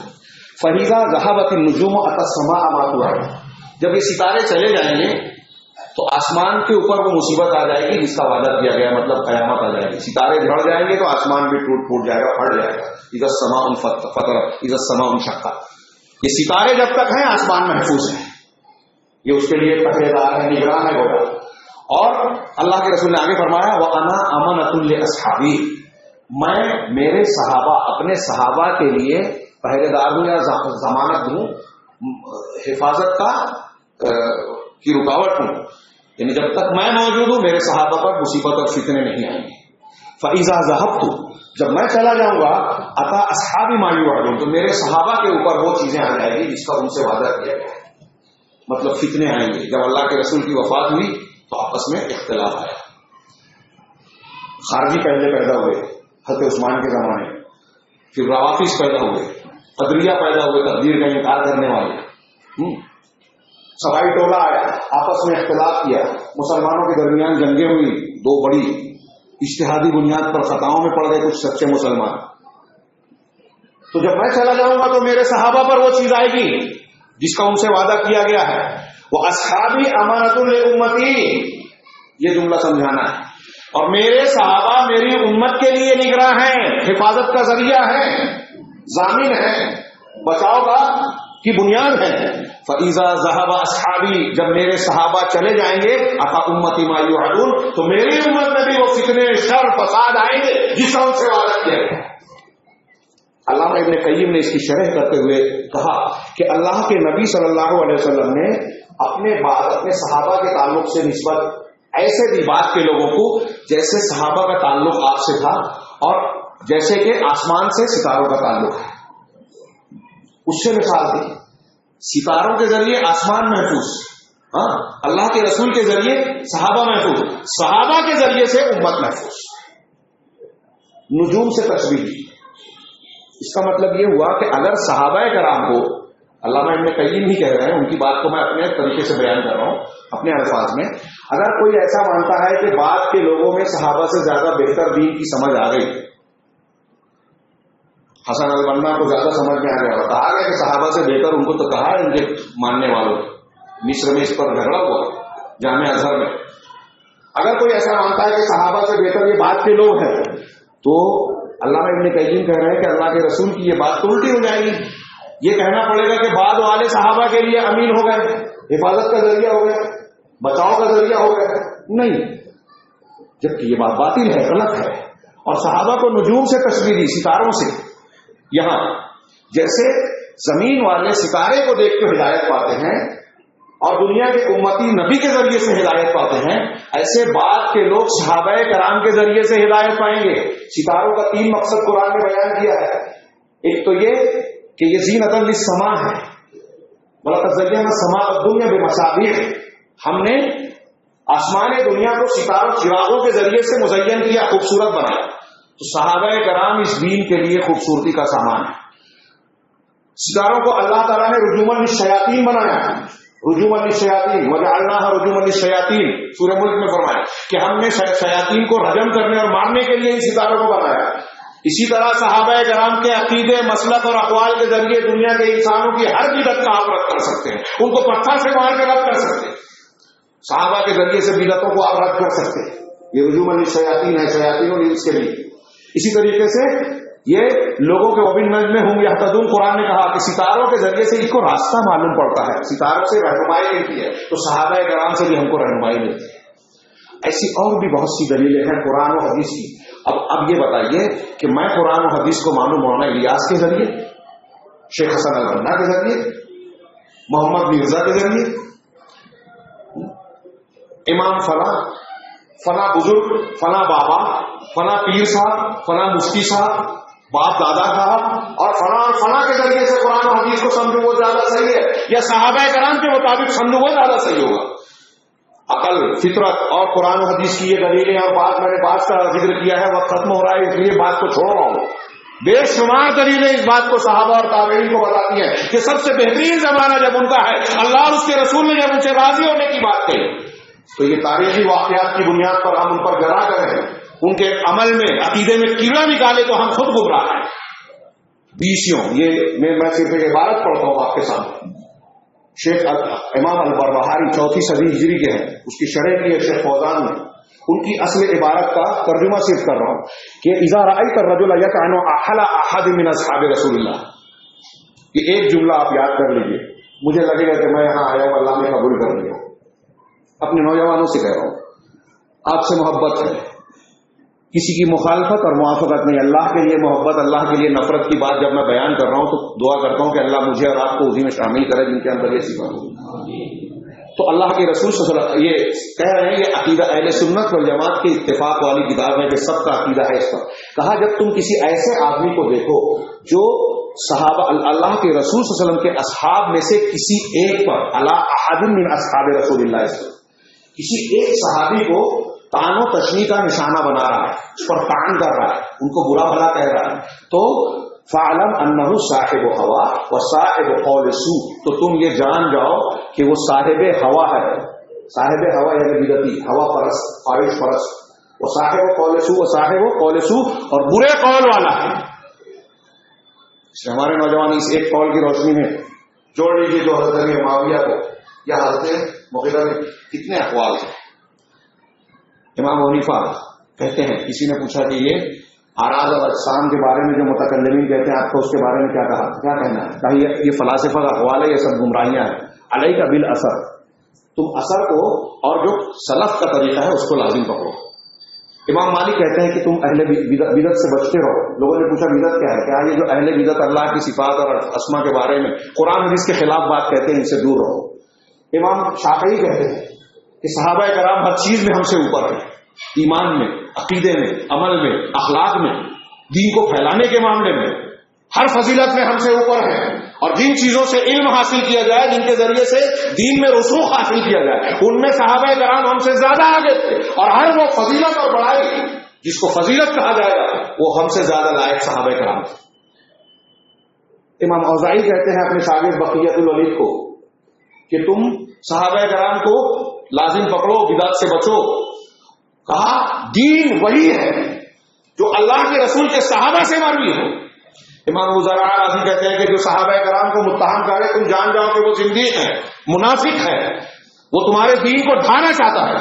امام نسائی کہتے ہیں کہ اگر کوئی شخص امیر معاویہ کو صرف نشانہ بنا رہا ہے تو صحابہ کرام کے ایک شخصیت، صحابہ کرام دروازہ ہے اللہ کے نبی صلی اللہ علیہ وسلم کا. جو صحابہ کو نشانہ بناتا ہے وہ اللہ کے رسول کو نشانہ بناتا ہے. جو صحابہ سے بغض رکھتا ہے وہ رسول سے بغض رکھتا ہے. جو رسول سے بغض رکھتا ہے وہ رسول کو آپ کی قبر میں تکلیف دے رہا ہے، اور جو رسول کو تکلیف دے وہ کافر ہے. یہ مختلف اقوال کا مجموعہ میں نے بیان کیا. وہ کہتے ہیں کہ یہ دروازہ ہے امیر معاویہ، اگر کوئی ان کو نشانہ بنا رہا ہے تو وہ صحابہ کو اور اللہ کے رسول کو نشانہ بنا رہا ہے، وہ دین کو نشانہ بنا رہا ہے. امام مزارہ نازی کہتے ہیں کہ قرآن اور حدیث اور پورا دین ہم کو صحابہ سے ملا ہے. اگر صحابہ کو آپ مجروح کر دو تو دین ختم ہو جائے گا. راویان دین یہی صحابہ کرام ہیں. رافضی ان کو کافر کہتے ہیں، خارجی ان میں سے بہت سارے لوگوں کو کافر کہتے ہیں. اب اگر جو شخص آج کے زمانے میں کسی صحابی کو نشانہ بنا رہا ہے تو اس کے اندر رافضیت ہے، خارجیت ہے. اہل سنت والجماعت سے اس کا تعلق نہیں ہے. اس سے آپ دوستی نہ رکھیں، اس سے متاثر اور محروم نہ ہو، اس کی چکنی چپڑی باتوں کے دھوکے میں نہ آئے. کہا انہوں نے کہ یہ جو بات کہی اللہ کے رسول صلی اللہ علیہ وسلم کی اس قول کی وجہ سے امام بہاری کہہ رہے ہیں کہ کسی ایک صحابی کو بھی نشانہ بنانے والا بدعتی ہے. کیوں؟ اللہ کے رسول کی اس قول کی وجہ سے اذا ذکر اصحابی فامسکوا، کہ جب میرے صحابہ کا ذکر کیا جائے تو تم رک جاؤ، ان کے بارے میں کوئی الٹی سیدھی بات نہ کہو. یہ روایت متکلم کی ہے، لیکن اس کے مقابلے میں وہ روایت لا تسبوا اصحابی اسی معنی کی ہے، میرے صحابہ کو برا بھلا نہ کرو. ہاں فقط علم النبی صلی اللہ علیہ وسلم ما يكون منهم من الزلل بعد موته، اس لیے کہ نبی کریم صلی اللہ علیہ وسلم کو معلوم تھا کہ آپ کی وفات کے بعد صحابہ کرام سے آپ کی موت کے بعد کیا کیا غلطیاں ہوگی یا ان سے خطائیں اور لغزشیں ہوگی. آپ کو معلوم تھا. کیوں؟ اللہ کے رسول نے خود بتایا کہ تم میرے بعد جو زندہ رہے گا بہت سا اختلاف دیکھے گا، تو اس اختلاف میں کیا کرنا. آج بھی وہ حدیث ہمارے لیے مسئلہ رہا ہے. اختلاف ہے، الگ الگ فرقے ہیں، الگ الگ منہج ہے، یہ وہ تنظیم ہے، یہ وہ تنظیم ہے. یہ تنظیمیں جماعت نہیں ہے، دین نہیں ہے جو ان تنظیموں سے ان تنظیموں سے تعلق قائم کرتا ہے. جماعت کیا ہے؟ یہ میری امت کے 73 فرقے ہونے کا مطلب کیا ہے کہ اختلاف میں نہیں پڑھنا، جماعت کو لازم پکڑنا. اور جماعت کسے کہتے ہیں؟ جو اہل حق ہو. امام بخاری نے کہا کہ جماعت علماء ہے، باپ دادا. ہاں كذلك جعلناكم امة وسطا وما امر النبي صلی اللہ علیہ وسلم بلزوم الجماعة وهي العلماء رحمهم اللہ. امام بخاری نے بخاری شریف میں بات باندھا کہ قرآن کی آیت کی تشریح کو عنوان قائم کیا اور کہا کہ اللہ کے نبی صلی اللہ علیہ وسلم نے جماعت کو لازم پکڑنے کا حکم دیا ہے. اور جماعت کسے کہتے ہیں؟ علماء کو. آج جتنے لوگوں کے پیچھے یہ لوگ بھاگ رہے ہیں ٹی وی چینل پہ بردرز کی یا فلاں اور فلاں کی شکل میں ہیں، اس میں کچھ اچھے لوگ بھی ہو سکتے ہیں، لیکن وہ اس میں کچھ تو ایسے ہیں جو عالم نہیں ہیں، کچھ ایسے ہیں جو طالب علم کے درجے کے ہیں، کچھ ایسے ہیں جنہوں نے کچھ پڑھا ہے کچھ نہیں جانتے، جن کی تحقیقات ادھوری ہیں، پختہ کار اور علماء ربانیین کے عقیدے اور منہج کو پڑھا ہی نہیں ہے اور اپنے آپ کو علامہ کی طرح پیش کرتے ہیں، سوال کے جوابات دیتے ہیں، حلال حرام پہ بات کرتے ہیں. ان کے پیچھے جائیں گے، علماء کو پکڑیے.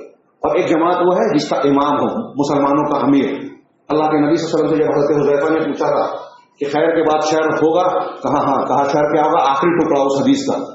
کہا کہ دعات علی ابواب جہنم، کہ جہنم کی طرف بلانے والے داعی ہوں گے، جو ان کے پیچھے جائے گا وہ اسے جہنم میں ڈال دیں گے. اللہ کے رسول ہمیں اس کی صفت بیان کی حضرت حذیفہ نے کہا تو کہا ہم من جلدتنا ویتکلمون بالسنتنا. رونگٹے کھڑے ہو جانا چاہیے، غور کیجئے، بہت اس ایک جملے سے آدمی کو ڈر جانا چاہیے. اللہ کے رسول کہہ رہے ہیں کہ جہنم کی طرف بلانے والے کون لوگ ہوں گے؟ ہمارے ہی قوم کے اور درمیان کے لوگ ہوں گے. قرآن حدیث کی بات کر رہے ہیں، اچھی اچھی تقریر کر رہے ہیں، لمبی داڑھی لمبا کرتا پہنے ہوئے ہیں. ہم من جلد یتکلمون بالسنتنا، ہماری زبان میں بات کریں گے، قرآن حدیث کا حوالہ دیں گے. تو کتنا ہوشیار رہنا چاہیے. اس کا تقاضا یہ ہے کہ ہم صحیح منہج صحیح عقیدے کو جانیں، حق کو پہچانیں اور حق کی بنیاد پہ افراد کو پہچانیں. لوگوں سے متاثر ہو کے یہ صحیح اور یہ غلط نہ جانیں، پہلے حق کو پہچانیں. تو اللہ کے نبی صلی اللہ علیہ وسلم نے تو جماعت وہ ایک امام والی ہوتی ہے. اللہ کے رسول نے کہا کہ جب ایسا ہو تو کیا کرو؟ حضرت حذیفہ کہا تلزم جماعت المسلمین و امامہم، ایسی صورت میں تم جماعت مسلمانوں کی جماعت اور ان کے امام جو ہے ان کو لازم پکڑنا. اس تفصیل سے قطع نظر یہ پورا کر لوں تو جس شخص کے اللہ کے نبی صلی اللہ علیہ وسلم کو پتا تھا، معلوم تھا کہ ان کے بعد صحابہ کرام سے کوئی خطا اور لغزش ہونے والی ہے، لیکن اس کے باوجود اللہ کے رسول نے صحابہ کے بارے میں خیر کے علاوہ کچھ نہیں کہا. رسول نے خیر کے علاوہ کچھ نہیں کہا. آج کا کوئی بھی شخص کھڑا ہوتا ہے، آدھا عالم ہے، جاہل ہے، متعالم ہے، اپنے آپ کو جاہل عالم بتا رہا ہے نہیں، علامہ بتا رہا ہے نہیں، وہ برا والا کہے نبی کریم صلی اللہ علیہ وسلم سے زیادہ آگے بڑھ گیا. متفقہ اہل سنت والجماعت کے عقیدے کے خلاف جا رہا ہے. کہا وقولہ، اسی طرح اللہ کے رسول کا یہ فرمان کہ میرے اصحاب کو چھوڑ دو، ان کے بارے میں خیر کے علاوہ کچھ نہ کہو. اور اللہ کے رسول یہ صاحب امام بربہاری کہہ رہے ہیں ولا تحدث من زللهم ولا حربهم. یہ اہل علم کی طرف سے نصیحت ہے امام بربہاری کی کہ صحابہ کرام کے بارے میں، ان کی لغزشوں کے بارے میں اور ان کی لڑائیوں کے بارے میں تم کچھ مت کہو. وہ امت گزر گئی، ان کی اجتہادی خطائیں ہیں، اگر اجتہاد کیا تو ان کی غلطی پر بھی اللہ انشاءاللہ ان کو اجر دے گا، اور اگر خطا ہوئی ہے تو ان کی نیکیوں کے بدلے میں اللہ ان کی خطاؤں کو معاف فرما دے گا. آپ اپنی طرف سے ان کے بارے میں کچھ نہ کہیں، کیوں؟ اس لیے کہ اللہ اور رسول نے منع کیا ہے. تو کہا ولا ما غاب عنک علمہ، اور ایسی چیز بھی صحابہ کے بارے میں نہ بولو جس کے بارے میں تم کو علم نہیں ہے، تمہارے پاس علم غائب ہے. ولا تسمعہ من احد یحدث بہ، یہ جملہ میں خاص طور سے کہنا چاہتا ہوں کہ کسی ایسے انسان کی بات کو بھی مت سنو جو اللہ کے رسول صحابہ کے بارے میں ایسی باتیں کرتا ہے، ان کی جنگ کے بارے میں، ان کی غلطیوں کے بارے میں بیان کرتا ہے. ایسی کلپ، ایسی یوٹیوب پر یا ویب سائٹ پہ جا کے ایسے لوگوں کی بات مت سنو. کیوں؟ فإنه لا يسلم لك قلبك إن سمعت، اس لیے کہ اگر تم ان کی باتوں کو سنو گے تو تمہارا دل محفوظ نہیں رہے گا، تمہارا دل ان کی لفظشوں سے محفوظ نہیں رہے گا. اس سلسلے میں سلف کے بہت سارے اقوال اور توجیحات ہیں کہ اہل بدعت سے دور رہنا چاہیے، ان کی مجلسوں میں شریک نہیں ہونا چاہیے. کیوں منع کیا؟ اس لیے کہ بری صحبت سے، ابھی میں نے قول بتایا کہ میں خمسہ کے گھر سے نکلتا ہوا تجھے دیکھوں لیکن یہ بدعتی کے گھر سے نکلتا ہوا دیکھوں، اس کے مقابلے میں وہ مجھے زیادہ پسندیدہ ہے. اس سے ان کے ذہن و دماغ کی بات سمجھ میں آتی ہے کہ کتنی اہمیت کی حامل یہ بات ہے. دوسری بات کو میں پورا کروں 2 منٹ میں کہ اللہ کے رسول صلی اللہ علیہ وسلم نے جو یہ فرمایا کہ 73 فرقے ہوں گے، سب جہنم میں جائیں گے سوائے ایک کے جس پر میں اور میرے صحابہ ہیں، تو اس کا سیدھا سا مطلب یہ ہے کہ ہم کو جماعت کو لازم پکڑنا ہے جس پر اللہ کے رسول اور صحابہ کے وہی الجماعت ہے. باقی اس کے کس طریقے سے ہٹ کر جن لوگوں نے بھی کوئی راستہ اختیار کیا، وہ فرقہ بن گیا، وہ ان 72 لوگوں میں سے آ گیا جن کو رسول اللہ صلی اللہ علیہ وسلم نے کہا کہ وہ جہنم میں جانے والے. تو ہم جماعت کو مضبوطی پکڑیں، اور جماعت کے معنی میں سب سے بنیادی بات یہ ہے کہ آپ قرآن و حدیث کو ماننے والے ہوں، علماء ربانیین جس میں سر فہرست صحابہ کرام ہیں ان کے منہج اور طریقے کو اختیار کرنے والے. یہ جو کتاب میں نے ابھی تھوڑا سا تذکرہ کیا، وقت ہوتا تو اس میں سے 1-2 باتیں اور میں پیش کرنا چاہتا تھا. ایسی کچھ کتابیں ہمارے یہاں، یہ جو ابھی سمر کیمپ چل رہا ہے، بڑی اچھی کوشش ہے، اللہ تعالیٰ برکت دے. ایسی کوششوں میں جو عقیدے کی بنیادیں ہیں، یہ جو جلسے، پروگرام، کانفرنسیں ہیں، ٹھیک ہے کبھی کبھار وہ ہوں، ایسے تربیتی پروگرام ہو اور اس میں ہمارے عقیدے کی، منہج کی جو بنیادی کتابیں ہیں عہد اول کی، علماء ربانیین کی، جن کے مضامین پر امت کے اہل سنت والجماعت کے تمام بڑے بڑے علماء کا اتفاق ہے، ان کو ان نوجوانوں کو پڑھایا جائے. اس کی بنیاد پر ولا اور برا کی بنیاد کو مضبوط بنایا جائے. جب ہم یہ کریں گے تو یہ جو ایک فتنے کی شکل میں آج ہمارے سامنے بہت بڑا مسئلہ آیا ہے کہ کوئی بھی ایک نیا آدمی کھڑا ہوتا ہے، نئی فکر پیش کرتا ہے، میں بہت حیرت ہوتی ہے مجھے.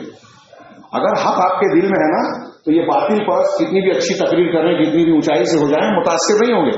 لیکن آج ہمارا تربیتی معاملہ ڈھانچہ اتنا کمزور ہے کہ پتہ چلتا ہے فلاں علاقے میں کچھ لوگ قادیانی ہو گئے، فلاں علاقے میں کچھ لوگ منکر حدیث ہو گئے، فلاں علاقے میں کچھ لوگ جو ہے وہ علی مرزا کے معتقد ہو گئے. ابھی میں گلبرگہ میں سنا کہ گلبرگہ میں وہ احمد عیسیٰ جو یورپ میں جا کے بیٹھا ہے پاکستان کا، اس نے نبوت کا دعویٰ کیا. اس کی نبوت کو ماننے والے مسلمانوں میں مرد تو مرد، کچھ ہماری مائیں بہنیں، کچھ بچیاں، نوجوان کالج کی لڑکیاں اس سے متاثر ہو گئی، اس کی نبوت پر ایمان لے آئے. کیوں؟ کیسے؟ یہ ناممکن بات ہے. لیکن یہ کیوں ہو رہا ہے؟ اس لیے کہ ولا اور برا کی بنیاد کو، عقیدے اور منہج کی ہم نے تربیت اپنے گھروں میں نہیں کی ہے. اور یہ تربیت جب ہم نہیں کریں گے تو آج ہمارے سماج اور معاشرے کو بہت ساری چیزیں ہمارے دین اور عقیدے پر ڈاکہ ڈالنے کے لیے کام کر رہی ہیں. ٹی وی چینلز ہیں، نیٹ ہے، ننگی فلمیں ہیں، مختلف کتابیں ہیں، اور اسکولوں میں ایسے الہادی مضامین اور مواد ڈالے جا رہے ہیں جس سے توحید پرست اور خاص طور سے مسلمان بچوں کو نشانہ بنا کر ان کو دکھائی دینے میں مسلمان ہوں لیکن مسلمان بزدی، تسلیمہ نسرین اور ان جیسے لوگوں کے راستے پر جا کر دین اور اسلام اور مسلمانوں کے خلاف ہو جائیں، بدعت اور اہل بدعت کے موافق ہو جائیں، سیکولرزم لیبرل کہلائیں. یہ لیبرلزم اور سیکولرزم اسلام کے ساتھ نہیں چل سکتا. لیکن آج مسلمانوں میں ایک بہت بڑا طبقہ ہے کہ یہ بات جو میں نے جملہ بھی بولا ان کے درمیان جا کے اگر میں بولوں گا تو بولیں گے یہ تو تشدد پسند ہے، انتہا پسندی کی بات کر رہے ہیں، یہ پرانی باتیں کر رہے ہیں. یہ آج کے زمانے کا تقاضا ہے کہ ہم مسلمان ہوتے ہوئے جو ہے لبرل بن جائیں. لبرل ہے جو لبرل ہوگا وہ ولا اور برا کو نہیں جانتا. اس لیے دین کی بنیاد کو مضبوط بنائیں، عقیدے کو مستحکم بنائیں. اور جب یہ عقیدہ اور بنیاد مضبوط ہوگی تو کوئی بھی چلانے والا یا دعویٰ کرنے والا آپ کے سامنے آئے گا، آپ اس سے متاثر ہو کے اپنے دین و ایمان کو جو ہے گنوا نہیں بیٹھیں گے. اور یہ ہمارے لیے بہت اہمیت کا حامل ہے. اہل سلف نے کہا کہ آج کا زمانہ وہ زمانہ نہیں رہا. آخری بات، وہ زمانہ تھا ایک زمانہ کہ اللہ کے رسول صلی اللہ علیہ وسلم کے پاس ایک دیہاتی آتا تھا، آپ اسلام کے مجمل ایمان کی باتیں بتاتے تھے، وہ کہتا تھا کہ میں اس پہ عمل کروں گا. اللہ کے رسول کہتے تھے کہ یہ جو کہہ رہا ہے اس پر عمل کرے گا تو جنت میں چلا جائے گا. آج اس پہ کافی نہیں ہوگا. ایمان مجمل، آج ایمان مفصل کی ضرورت ہے. اور ایمان مفصل علم مفصل اور عدل مفصل سے آتی. انسان ظلم اور جہول ہے، جہالت اور ظلم اصل ہے، اس لیے گمراہی جلدی آ جاتی ہے، جلدی قبول کر لیتا ہے انسان. اس گمراہی سے بچانے کے لیے صحیح علم کا انتظام کرنا، عدل و انصاف کا انتظام کرنا بہت ضروری ہے. اللہ مقاتل بن حیان کی یہ بات کہہ کے اپنی بات کو ختم کر رہا ہوں کہ اگر تم پانی کے سمندر میں نہیں ڈوب رہے ہو تو وہاں سے محفوظ ہو تو ٹھیک ہے، لیکن آپ اس خشکی میں رہتے ہوئے خواہشات بدعات کے سمندر سے گزر رہے ہیں. خواہشات اور بدعات کے سمندر میں آپ ہیں. یہ شب برات، یہ عید میلاد، یہ فلاں بدعت، یہ صحابہ کرام کو برا بھلا کہنا، حدیثوں کا انکار کرنا، قادیانیت، جھوٹی نبوت کا اقرار، کشف و کرامات کے نام پر دین کی مختلف دکانیں، تقلید اور کشف اور کرامات کے پیچھے شخصیات کو کھڑا کر کے نبی کے سامنے ان کو منوانے کی کوشش، یہ ساری چیزیں یہ بحر احوا ہے، خواہشات اور بدعات کا سمندر ہے. یہ سمندر اصلی سمندر سے زیادہ گہرا ہے، زیادہ خطرناک ہے. اگر آپ نے اس سے بچنے کے لیے سفر میں اپنے آپ کو، زندگی کے سفر میں آپ اسی سے گزر رہے ہیں، اپنا انتظام نہیں کیا تو اس میں ضرور ڈوب جائیں گے اور ہلاکت میں پڑ جائیں گے. اس سے بچنے کے لیے آپ کو کیا کرنا ہے؟ اتباع سنت کو اختیار کرنا ہے، اللہ کے نبی صلی اللہ علیہ وسلم کے طریقے کو، صحابہ کرام کے منہج پر. اللہ تعالیٰ سے دعا ہے کہ وہ ہمیں صحیح دین کو، صحیح منہج کو سمجھنے کی توفیق عطا فرمائے. یہ دنیا کی سب سے قیمتی نعمت ہے، سب سے بڑی دولت ہے. اللہ تعالیٰ اس نعمت اور دولت کو ہمیں عطا فرمائے اور اس پر جم جانے کی توفیق عطا فرمائے. کمال انسانی کی جو بنیاد ہے کہ ہم حق کو باطل سے الگ کر کے پہچانیں اور پھر حق کو قبول کریں، باطل کا رد کریں اور باطل کے حق کے سلسلے میں جو ہے مداہنت اور کمزوری کا مظاہرہ نہ کریں. اللہ تعالیٰ اس دور کے فتنوں سے، شرور سے ہمیں محفوظ رکھے اور اس کی بنیاد پر جو مسلمانوں پر مصیبتیں، آفتیں آ رہی ہیں، پروردگار اسے دنیا میں بھی ہم سے دور رکھے اور ہمیں محفوظ رکھے، برزخ اور آخرت میں بھی ہمیں ہر قسم کے فتنے اور عذاب سے محفوظ رکھے. اقول قولی ھذا واستغفر اللہ لی ولکم سائر المسلمین وصلی اللہ علی نبینا محمد.